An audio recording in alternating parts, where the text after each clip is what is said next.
On February 5th, 2026, at precisely midnight Eastern Standard Time, the last remaining nuclear arms control treaty between the United States and Russia quietly expired.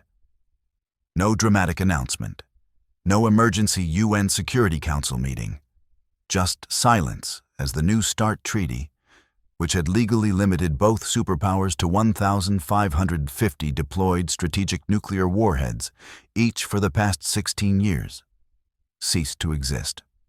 For the first time in more than half a century, there are now zero legally binding limits on the number of nuclear weapons that America and Russia can deploy.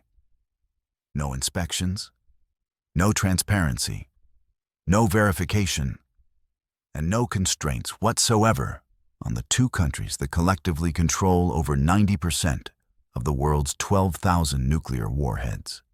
UN Secretary General Antonio Guterres called it a grave moment for global peace and security. Arms control experts are warning of a nuclear arms race unlike anything seen since the darkest days of the Cold War. And what's most terrifying is that this collapse didn't happen by accident. It was deliberate, calculated, and years in the making. Let me explain exactly how we got here and why what happens next could reshape the entire global order. The New START Treaty was signed in 2010 by President Barack Obama and Russian President Dmitry Medvedev in Prague. It was the successor to the original START Treaty from 1991 and represented the last pillar of nuclear arms control between the two superpowers. The treaty limited each side to 1,550 deployed strategic nuclear warheads mounted on no more than 700 deployed delivery systems, which included intercontinental ballistic missiles, submarine-launched ballistic missiles, and heavy bombers. But the real power of New START wasn't just the numerical limits. It was the verification regime. The treaty required 18 on-site inspections per year, biannual data exchanges detailing each side's nuclear forces, and advanced notifications of missile tests and movements. This transparency was designed to prevent miscalculation, build trust, and ensure that neither side could secretly build up their arsenal without the other knowing. That system began collapsing in 2020. When COVID-19 hit, both sides agreed to pause inspections temporarily for health reasons. But after Russia invaded Ukraine in February 2022, Moscow refused to resume them. The Kremlin claimed that Western sanctions made it impossible for Russian inspectors to travel to U.S. facilities, creating an unfair imbalance. In August 2022, Russia formally blocked all U.S. inspections on its territory. Then came the death blow. On February 21st, 2023, Vladimir Putin announced that Russia was formally suspending its participation in New START altogether. Not withdrawing completely, but suspending. Putin claimed the U.S. was using the treaty to gain intelligence on Russian nuclear forces while supporting Ukraine with billions of dollars in weapons. He demanded that France and the United Kingdom, both nuclear powers and NATO allies, be included in any future arms control framework. A demand he knew Washington would never accept. From that moment forward, all inspections stopped. All data exchanges ended. All notifications ceased. The U.S. and Russia were flying blind, with no way to verify what the other side was actually doing with their nuclear arsenals.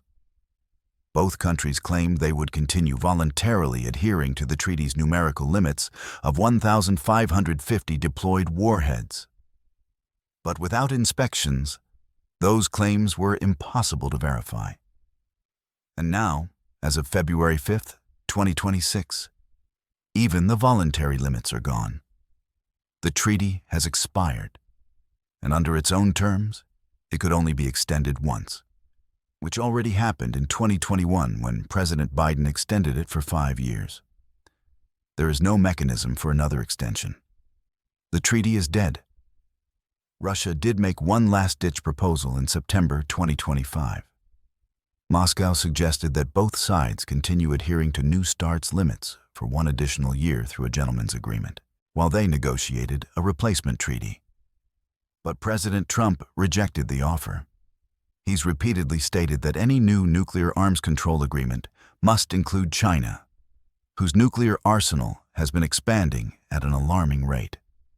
And that's where things get truly dangerous, because China is not interested in arms control at all. As of early 2026, China possesses approximately 600 nuclear warheads, up from just 260 warheads a decade ago. That's more than a doubling in 10 years. The Pentagon projects that China will have over 1,000 warheads by 2030 and potentially 1,500 by 2035. China is building massive new missile silo fields in its western deserts, developing a new stealth bomber capable of carrying nuclear weapons, and constructing advanced ballistic missile submarines. Unlike the US and Russia, which keep most of their warheads on deployed missiles ready to launch within minutes, China keeps nearly all of its warheads in central storage facilities. But that's changing. China now has more intercontinental ballistic missiles with warheads assigned to them than the United States does. Roughly 376 Chinese warheads are assigned to Dongfeng intermediate and intercontinental ballistic missiles, compared to the 550 ICBM warheads the U.S. was allowed under New START. Beijing has made clear it has zero interest in joining trilateral arms control talks with Washington and Moscow. Chinese officials argue that their arsenal is still far smaller than the U.S. and Russia's, so why should they accept limits? They claim their nuclear buildup is purely defensive and designed to ensure a credible second strike capability. But the trajectory is unmistakable. China is racing toward nuclear parity with the US and Russia. And now, with New START dead, there's nothing stopping Washington and Moscow from racing to keep up with Beijing. The consequences of this collapse are already becoming visible. In December 2025, Congress authorized nearly $30 billion in new spending for U.S. nuclear weapons programs in the 2026 National Defense Authorization Act. The legislation created a new Rapid Capabilities Program within the National Nuclear Security Administration designed to develop new or modified nuclear warheads on an accelerated 5-year timeline, compared to the traditional 10 to 15 years. Congress also accelerated development of the nuclear-armed sea-launched cruise missile, known as SLCMN, by authorizing $210 million beyond what the Pentagon requested. And it mandated that the U.S. produce 80 plutonium pits per year, the radioactive cores of nuclear warheads, split between Los Alamos National Laboratory and a future facility at Savannah River. Russia, meanwhile, has been aggressively expanding its own nuclear posture. In December 2025, Moscow deployed its newest intermediate-range ballistic missile system, the Oreshnik, to Belarus. The missile is nuclear-capable and entered combat duty immediately. Russia has also stationed several dozen tactical nuclear weapons in Belarus, the first time Russian nukes have been deployed outside Russian territory since the collapse of the Soviet Union. Russia's nuclear doctrine, revised in 2024, now explicitly allows for nuclear retaliation in response to conventional attacks that threaten Russia's territorial integrity. It's a dramatic lowering of the threshold for nuclear use. And with Russian forces bogged down in Ukraine and facing potential NATO involvement, the risk of miscalculation has never been higher. But the most terrifying aspect of New START's collapse isn't just the arms race it will trigger. It's the loss of transparency. For decades, U.S. and Russian nuclear forces operated under a system of mutual verification.